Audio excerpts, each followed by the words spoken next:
ఎలా చూస్తారు సార్ నిన్న అల్లు అర్జున్ గారు అరెస్ట్ ఎలా చూస్తారు? ఆయన వచ్చేటప్పుడు సెలబ్రిటీ కాబట్టి సమాచారం ఇవ్వాలిగా, వాళ్ళకి సమాచారం ఇవ్వకుండా వస్తే మరి ప్రజలు ఇబ్బంది పడతారుగా. సమాచారం ఇవ్వకుండా రావటం తప్పే. ఆయన సరే ఆమెకి ఎక్స్గ్రేషియా ఇచ్చాడు కానీ అంత అయినా ఈయన తప్పే.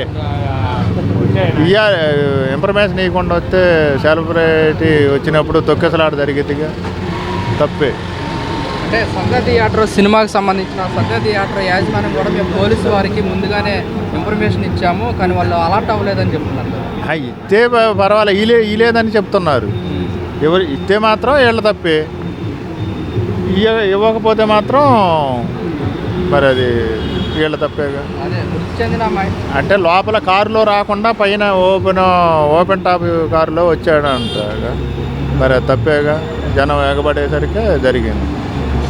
అంటే మృతి చెందిన మహిళ ఎవరైతే ఉన్నారో వాళ్ళ కుటుంబాన్ని కూడా అల్లు అర్జున్ గారు 25 లక్షల రూపాయలు ఇచ్చారు, బాగానే ఇచ్చారు. అది మాత్రం పర్వాలేదు, బాగానే ఇచ్చారు. వెంటనే స్పందించి బాగానే ఇచ్చాడు. అంటే కొంచెం రాజకీయ కోణం కూడా ఉందిలే. కేటీఆర్ ఏదో అంటానే రేవంత్ రెడ్డి కొంచెం చెప్పాడుగా, రాజకీయ కోణం కూడా ఉంది. ప్రజలు అనుకున్నట్టుగానే రాజకీయ కోణం ఉంది. అంటే ఫ్యాన్స్ కానీ కొంతమంది అంటున్నమాట, ఇది జరిగి వారం రోజుల తర్వాత ఇప్పుడు అరెస్ట్ చేయాలి, ఉంది. రాజకీయ అనుమానాలు కూడా వస్తున్నాయని చెప్పి ఉంది, రాజకీయం కూడా ఉంది.